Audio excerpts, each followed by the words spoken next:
প্রিয় শিক্ষার্থীরা, আসসালামু আলাইকুম। আশা করি সবাই ভালো আছো। আজকে চলে আসলাম আমি আরেকটি নতুন পর্বে। এই পর্বে আলোচনা করব অধ্যায় ১ ১২ পৃষ্ঠার যে অঙ্কগুলো তোমরা এখানে দেখতে পাচ্ছ, এই অঙ্কগুলো নিয়ে আলোচনা করব। তো তোমরা ক্লাসটি প্রথম থেকে শেষ পর্যন্ত দেখবা, আমি তোমাদেরকে সহজভাবে বুঝে দেওয়ার চেষ্টা করবো ইনশাআল্লাহ। আর আমার চ্যানেলে নতুন হয়ে থাকলে এবং ক্লাসগুলো পর্যায়ক্রমে পেতে চাইলে আমার চ্যানেলটি সাবস্ক্রাইব করে রাখতে পারো, এবং ভিডিও ভালো লাগলে অবশ্যই ভিডিও শেষে একটি লাইক কমেন্ট করে দিবে। আর এই অধ্যায়ের সম্পূর্ণ ভিডিও দেখতে চাইলে তোমরা ভিডিওর ডিসক্রিপশনে লিঙ্ক পেয়ে যাবে, অথবা আমার চ্যানেলে প্লেলিস্টে গিয়েও তোমরা সম্পূর্ণ ভিডিও দেখতে পারো। তো চলো আমরা অঙ্কগুলো শুরু করি। তাহলে দেখো, প্রথম অঙ্কে বলছে নিচের সংখ্যাগুলোকে বৃহত্তর থেকে ক্ষুদ্রতর এবং ক্ষুদ্রতর থেকে বৃহত্তর ক্রমে সাজিয়ে চিহ্ন দ্বারা প্রকাশ করো। চিহ্ন দ্বারা, তো ক্ষুদ্রতর আর বৃহত্তর মানে কি? বৃহত্তর মানে হচ্ছে সবচাইতে বড়, আর ক্ষুদ্রতর মানে হচ্ছে সবচাইতে ছোট। অর্থাৎ একবার বড় থেকে ছোট সাজাতে হবে এবং ছোট থেকে বড় সাজাতে হবে।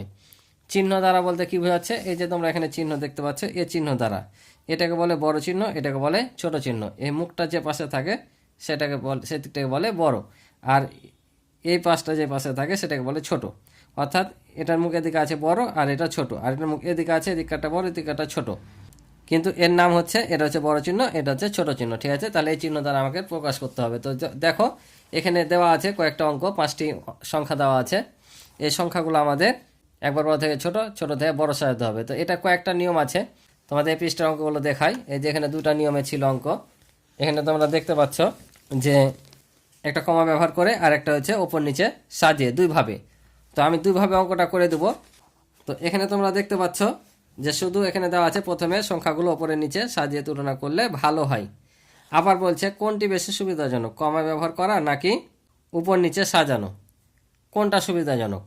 তাহলে এখানে যেহেতু এই ঘরটায় দেওয়া আছে, আমি কমা ব্যবহার করে দেখব এবং কোনটা সহজ সেটা আমরা তুলনা করব। তো প্রথমে তো চলো আমরা এই সংখ্যাগুলো এই ঘরগুলোতে বসাই। তো এই ঘরটা কাটতে হবে কিভাবে? ওরা নাহলে কেটে দেওয়া আছে, তোমরা যদি কোনো সময়ভাবে ঘর কেটে করতে চাও, তো এখানে সবচাইতে যেখানে বেশি অঙ্ক আছে যে সংখ্যাটা, সে অনুযায়ী ঘর কাটবা।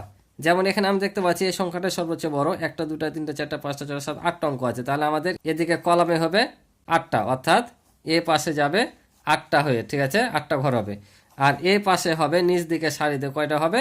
এখানে জয়টা সংখ্যা দেওয়া থাকবে, তো এটা 5টা আছে, 1 2 3 4 5টা, ঠিক আছে। এভাবে তোমরা গুনে গুনে কাটতে পারো।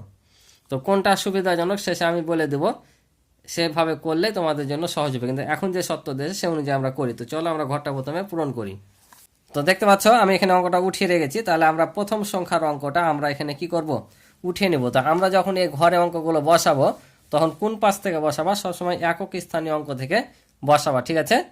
এটা হচ্ছে একক, দশক, শতক, হাজার, অযুত, লক্ষ, নিযুত, কোটি, ঠিক আছে। এই একক স্থান থেকে বসাতে বসাতে এদিকে আসবা। যদি এক একটা ঘর ফাঁকাও থাকে এই পাশে থাক, কিন্তু এই পাশে না, এই পাশে সবসময় কি এই ডান ঘর থেকে শুরু হবে।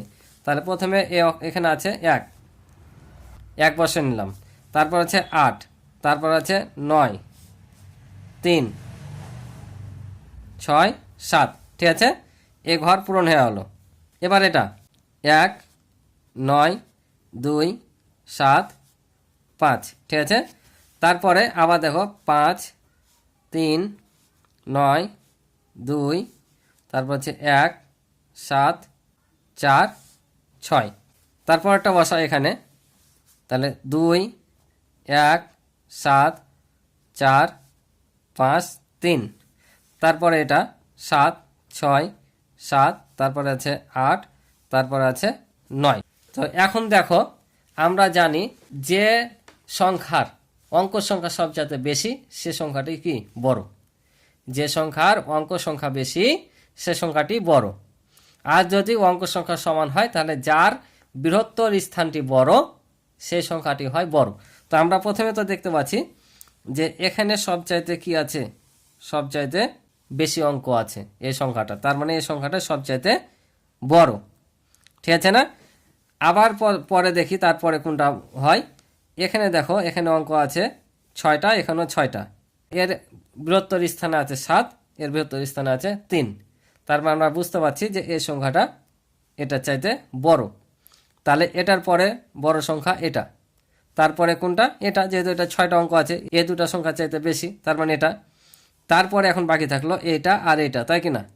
এবার দেখো, এর বৃহত্তর স্থান থেকে এর বৃহত্তম স্থানটা বড়, এর বৃহত্তম স্থান থেকে এর বৃহত্তম স্থানটা বড়, মানে এটাই সবচেয়ে বৃহত্তম। 1 10 শতক হাজার অযুতের ঘর, এটা হচ্ছে অযুতের ঘর, অর্থাৎ এর অযুতের চাইতে এর অযুতের ঘরটা বড়, তার মানে এই সংখ্যাটা এটা চাইতে বড়। তাহলে এই তিনটা সংখ্যার পর বড় কোনটা? এটা। তারপর হচ্ছে এটা, অর্থাৎ এটা সব চাইতে ছোট। এটা করো ঘরের মাধ্যমে। আমি যদি কমা ব্যবহার করে করি কি হবে দেখো, প্রত্যেকটা সংখ্যা আমরা জানি দেশীয় রীতিতে প্রথমে 3 ঘর তারপর 2 ঘর পর পর কমা হয়। তাহলে আমরা যে 3 ঘর 2 ঘর পর কমা বসালাম, ঠিক আছে। এখানেও 3 ঘর, আর নাই 2 ঘর পর হবে না, যে তার কোনো সংখ্যা নাই। তাহলে এখানে প্রথমে 3 ঘর তারপর 2 ঘর 2 ঘর, আবার এখানে দেখো 3 ঘর 2 ঘর, আবারও এখানে 3 ঘর, আর হচ্ছে না। তাহলে এখন আমরা দেখব সবচাইতে বেশি অঙ্ক কার আছে, ঠিক আছে। তাহলে আমরা যদি এখন করি, এখানে দেখতে পাচ্ছি আমরা সবচাইতে বেশি অঙ্ক। কেন বেশি অঙ্ক? কারণ এখানে দেখো 3টা কমা আছে, প্রত্যেকটা সংখ্যা চাইতে 3টা কমা বেশি আছে, অর্থাৎ 1, 10, শতক, হাজার, অযুত, লক্ষ, নিযুত, কোটি। আমরা জানি এটা কোটির ঘর, এ 2 ঘর মিলা হয় নিযুত ও লক্ষ মিলে, আর হাজার ও অযুত মিলা হয় হাজারের ঘর, আর এটা শতক, দশক, একক। তো আমরা দেখতে পাচ্ছি এখানে আছে 6,47,12,945। তো আবার এখানে দেখতে পাচ্ছি আমরা এখানে 2টা কমা আছে, ঠিক আছে। তো 2টা কমা যদি দেখতে পাচ্ছি, তাহলে আমরা দেখতে পাচ্ছি যে এটার স্থানীয় মান থেকে এটার স্থানীয় মানটা কি বড়, তার মানে এই সংখ্যাটাই বড়। কারণ সমান যদি হয়, বললাম একটু আগে, যার স্থানীয় মানটা বৃহত্তর স্থানীয় মানটা বড় হবে সেই বড়, তাহলে এটা বড়। তারপর এটা, তারপরে দেখো এটার আর এটার ঘর সমান, যেহেতু কমা একটা করে ব্যবহার হয়েছে এবং 5টা করে অঙ্ক আছে। তাহলে আমরা দেখতে পাচ্ছি যে এখানে আছে দেখো সবচাইতে বৃহত্তম স্থান 9, এটা 5, তার মানে এটা চাইতে এটা বড়। তাহলে সবচাইতে বড় আমরা এখান থেকে আর এখান থেকে বুঝতে পারছি যে কোনটা, এটা, তারপর এটা, তারপর এটা, এটা, এটা, ঠিক আছে। তাহলে আমরা যদি এখন এখানে সাজিয়ে দিই কোনটা বৃহত্তর সুবিধাজনক সেটা আমরা বলছি। তো এখন যদি আমরা সাজিয়ে দিই এখানে, তাহলে আমরা এখানেও দেখতে পেলাম এটা সবচাইতে বড়, আর এখানে দেখতেই পাচ্ছি আমরা একবার স্পষ্টত যে এটার অঙ্ক সংখ্যা বেশি, কারণ আস্তে আস্তে দেখো এদিকে বেড়ে চলে এসে এরা কমে গেছে, তার মানে সবচাইতে বড় কোনটা? এটা। তাহলে আমরা এখানে এই সংখ্যাটা লিখে নিব, যে এখানে বৃহত্তর থেকে ক্ষুদ্রতর লেখা আছে, আমরা বড় থেকে ছোট সাজিয়ে নিব। 6, 4, 7, 1, 2, 9, 3, 5। তারপরে বড় কোনটা বললাম? এই যে এটা, যেহেতু এটা সমান, এটার স্থানীয় অঙ্কটা সবচাইতে বড়, বৃহত্তর স্থানীয়টা, তাহলে এটা বসাবো। তাহলে কোনটা হবে? 7, 6, 3, 9, 8, 1। তারপরে কোনটা? এইটা। তাহলে 3, 5, 4, 7, 1, 2। তারপরে কোনটা বললাম? তারপরে এ দুটা যেহেতু অঙ্ক সংখ্যা সমান আর এটার বৃহত্তম স্থানটা বড়, তাই এটা হচ্ছে তারপরে বড়। তাহলে 9, 8, 7, 6, 7। তারপর সবচেয়ে ছোট হচ্ছে এটা, অর্থাৎ 5, 7, 2, 9, 1, এটা। এরপর আমাদের পরের অঙ্কটা বলেছিল কি, ক্ষুদ্রতর থেকে বৃহত্তর সাজাতে, অর্থাৎ ছোট থেকে বড়। তাহলে আমরা যদি এই সংখ্যাটা জাস্ট লিখে উল্টে দিই পর্যায়ক্রমে, তাহলে কি ছোট থেকে বড় হয়ে যাবে, অর্থাৎ প্রথমে এটা লিখবো, তারপর এটা, তারপর এটা, তারপর এটা, তারপর এটা, তাহলে ছোট থেকে বড় হয়ে যাবে, ঠিক আছে। তো চলো আমি জাস্ট এগুলো তোমাদের সাজিয়ে লিখে দিই। তাহলে দেখো আমরা বিপরীত ক্রমে সাজিয়ে দিলাম, তাহলে আমাদের ক্ষুদ্রতর থেকে বৃহত্তর হয়ে গেল, অর্থাৎ ছোট থেকে বড়। কারণ এই চিহ্নটা আমরা কি বলেছি? ছোট। তাহলে পর্যায়ক্রমে ছোট থেকে বড় চলে যাচ্ছে। আশা করি বুঝতে পারছ। তো আমাদের এখন বলেছিল যে কোনটি বেশি সুবিধাজনক, কমা ব্যবহার নাকি উপর নিচে সাজানো। তো আমরা এটা অ্যানালাইসিস করব, তোমাদের নিজেরা বুঝতে পারবা যে কোনটা তোমাদের জন্য সুবিধাজনক। এক একজনের কাছে এক একটা সুবিধাজনক হতে পারে, কারো কাছে এটা সুবিধা হতে পারে, কারো কাছে কমা ব্যবহার হতে পারে। তো সাধারণত যদি এভাবে ছক কেটে আমরা করি, তাহলে আমরা সহজেই দেখতে পাচ্ছি কোনটার অঙ্ক সংখ্যা বেশি আর কোনটা কম, ঠিক আছে না। এখানে কমা ব্যবহার করলো দেখা যাচ্ছে আমাদের গুনতে হবে 1, 10 শতক করে, ঠিক আছে। কিন্তু শর্টকাটে করার জন্য এই ছক কাটতে একটা সময় লাগে, তো সময়ের জন্য ঠিকই, কিন্তু এমনিতে আমরা যদি দেখি তাৎক্ষণিকভাবে বলে দিতে পারবো যে কোনটার অঙ্ক সংখ্যা কম, কোনটার সংখ্যা বেশি, কারণ আমরা দেখতে পাচ্ছি যে কোনগুলোর ঘর ফাঁকা আর কোনগুলো পূরণ। তার মানে তুলনামূলকভাবে বলতে গেলে এই ছক কেটে সুবিধাজনক। যদি ছক কাটা যায়, এই ছক কাটাটাই বেশি আমার কাছে সুবিধাজনক মনে হচ্ছে। কিন্তু তাড়াতাড়ি অঙ্কটা করার জন্য কমা ব্যবহার করে যদি তোমরা করতে পারো, তাহলে কমা ব্যবহারটাই সহজ হবে। মানে সময় বাঁচানোর জন্য যদি করো গুনে গুনে, যার অঙ্ক সংখ্যা বেশি সেটাই বড়, অঙ্ক সংখ্যাগুলো কমা ব্যবহার করে গুনে নিবা, এমনিতে বুঝতে পারবা। যখন কমা দিবা তখন এমনিতে বোঝা যাবে যে হ্যাঁ এখানে কতগুলো কমা এসছে, এখানে কতগুলো এসছে। তবে এভাবে করলে একটু সময় লাগলো, সুবিধাজনক, ভুল হওয়ার সম্ভাবনা নাই। তার জন্য এখানে উপর নিচে করাটাই বেশি সুবিধাজনক। আমি মনে করি এক একজনের কাছে এক এক রকম মতামত হতে পারে, তোমাদের কাছে যা সুবিধা হবে। এটা তোমাদের মতো করে যদি যুক্তি চাই, যদিও চাইনি এমনিতে বলেছে, তারপর যুক্তি চাইলে তোমাদের কাছে যেটা সহজ হবে বলে দিবা। কোনো সমস্যা নাই। তাহলে এই ছিল অঙ্ক, আশা করি তোমরা বুঝেছো। তো পরের অঙ্কটা দেখো, এখানে 8 নাম্বার 5টি সংখ্যা দেওয়া আছে। এখন বলছে যে সংখ্যাগুলোর মধ্যে কোনটি বৃহত্তর, আবার বলছে সংখ্যাগুলোর মধ্যে কোনটি ক্ষুদ্রতর। এখানে দুইটা উত্তর চেয়েছে। তো আমরা এটা করব কিভাবে? আমরা চাইলে এখানে এমনিতেও সাজাতে পারি, দেখে দেখে অঙ্ক সংখ্যা গুণে কমা ব্যবহার করে করতে পারি, অথবা এই যে এই ছকের মাধ্যমে করতে পারি। তো আমি বললাম কি, ছকের মাধ্যমে যদি একটু সময় লাগে, এটা একবার স্পষ্ট তোমরা দেখতে পাবা সরাসরি কোনটা বড় কোনটা ছোট। কমা ব্যবহার করে করা যায়, কিন্তু কমা ব্যবহারও গুনতে হয়, এটা একটু তো কঠিন হতে পারে। আর এভাবে করলে কিন্তু বেশি সহজ হবে, একটু সময় লাগলো এভাবে। তো আমি এভাবে করে দেখাবো তোমাদের তুলনা করে। আমি তো যে কোনোভাবে করালে করাতে পারবো, সমস্যা নাই, কিন্তু তোমাদের সুবিধার জন্য আমি মনে হচ্ছে এভাবে করালে সুবিধা হবে। যেহেতু তোমাদের বইয়েও এই দুইটা নিয়ম দেখেছে, কমা এবং ফাঁকা ঘর, এবং বলেও দিয়েছে কোনটি বেশি সুবিধাজনক। তো যেটা সুবিধা হবে সেটা দিয়ে করবা, ঠিক আছে না? ছক কাটতে বেশি লাগবে না। এখানে সবচাইতে যেটা বড় সংখ্যা হবে তার অঙ্কগুলো গুনে নিবা কয়টা আছে, সে অনুযায়ী ছক কাটবা। এখানে যেমন সবচাইতে বড় সংখ্যা মনে হচ্ছে এটার 8টা অঙ্ক আছে, তাহলে আমরা কি করব, 8টা এ পাশে কাটবো, আর এ পাশে যেটা সংখ্যা থাকবে তো এটা 5টা আছে 5টা। তো দেখো আমি এখানে কেটে রেখেছি অলরেডি। তাহলে এ পাশে কেটেছি কলমে 8টা, আর সারিতে হচ্ছে রোতে হচ্ছে তোমার 5টা। এখন আমরা অঙ্কগুলো জাস্ট এখানে কি করব, একটা একটা করে বসে দেবো। কোন দিক থেকে বসাবো, ডান পাশ থেকে বসাবো, ঠিক আছে?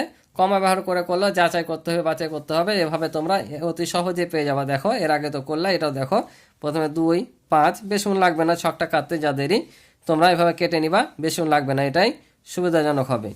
তারপর 3 6 8, কারণ এখানে 6টা অঙ্ক আছে, যে 6 পর্যন্ত হয়ে গেলো। আবার কত আছে, 0 1 9 2 7 6। তারপরে দেখো এখানে কত আছে, 0 5 9 2 1, তারপরে 7, তারপরে 5, তারপরে হচ্ছে 6। এটার কি আছে, প্রথমে 9, তারপর 7 2 0, তারপর হচ্ছে 8 9 আর 9, তারপরে এটা 6 9 2 3 5 8। তাহলে এখন আমরা দেখতে পাচ্ছি, দেখো এই যে সবচাইতে বড় সংখ্যা এটা, ঠিক আছে না? তাহলে এটাই সবচাইতে কি বড়। তারপরে কোনটা? তো আমরা এখানে বড় থেকে ছোট সাজিয়ে নিব। তাহলে আমরা এখানে স্থানীয় মান পর্যবেক্ষণ করে আমরা পাই, তাহলে এখানে আমরা সরাসরি যেটা বড় হবে সেটা বসে নিব, তাহলে সুবিধা হবে, ঠিক আছে? তো আমরা বড় থেকে ছোট সাজাই, তাহলে সবচাইতে বড় কোনটা, এটা এটা আমরা এখানে বসিয়ে নিব। অর্থাৎ 7 1 2 9 5, তারপর আছে 0, তাহলে আমরা বড় চিহ্ন দেবো, ঠিক আছে? তারপরে কোনটা দেখি, আমরা দেখতে পাচ্ছি বাকি সংখ্যা এটা এটা আর এই দুটা। তো আমরা সবসময় স্থানীয় মানের সবসময় বৃহত্তমটা কি করব, যাচাই করব যে কোনটা বড়। তাহলে আমরা এই সংখ্যাগুলোর মধ্যে দেখতে পাচ্ছি সবচাইতে বড় হচ্ছে 9, এটা 8 আছে, এটা 6 আছে, 9 আর 8, তার মানে কি এই সংখ্যাটাই সবচাইতে এটার পরে বৃহত্তর। তাহলে আমরা এটা বসিয়ে নেব, 9 8 0 2 7 9। কারণ আমরা দেখতে পাচ্ছি বাকি 4টা সংখ্যাতে 6টা করে অঙ্ক আছে, কিন্তু সবচাইতে বড় স্থানীয় মানের সংখ্যা হচ্ছে এটা, তাই আমরা এটা বসিয়ে নিলাম। তাহলে এটা আর এটা হয়ে গেল, বাকি থাকলো এই 3টা।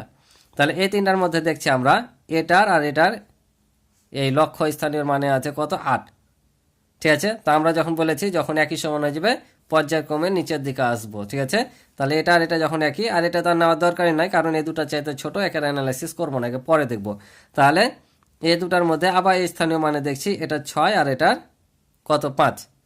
11 শতক হাজার অযুত, এর অযুতের ঘরে 6, এর অযুতের ঘরে 5, অর্থাৎ অযুত স্থানের অঙ্কটা কি এটা চাইতে বড়, তাহলে সংখ্যাটাও এটা চাইতে বড়। তারপরে এটার পরে আমাদের বড় সংখ্যা কোনটা, এটা 8 6 3 4 5 2। তারপরে কোনটা, আমরা দেখতে পাচ্ছি এটা চাইতে কি ছোট, তার মানে বড়, এটা চাইতে এটাই বড়। তাহলে এবার আমরা এটা বসিয়ে দেবো, 8 5 3 2 9 6, তারপরে এই সংখ্যাটা 6 7 2 9 1 0, ঠিক আছে? তাহলে আমাদের ছোট থেকে বড় সাজানো হয়ে গেল। এখন আমাদের প্রশ্নে বলেছিল সংখ্যাগুলোর মধ্যে কোনটি বৃহত্তর কোনটি ক্ষুদ্রতর। এবার বলো তো তোমরা কোনটা ছোট আর কোনটা বড়, সহজে বের হয়ে গেল। তার মানে এই যে এটা হচ্ছে সবচাইতে বৃহত্তর, এটা হচ্ছে সবচাইতে বড়। তাহলে আমরা এখানে কয় লিখব, যে সংখ্যাগুলোর মধ্যে বৃহত্তর, তাহলে এটা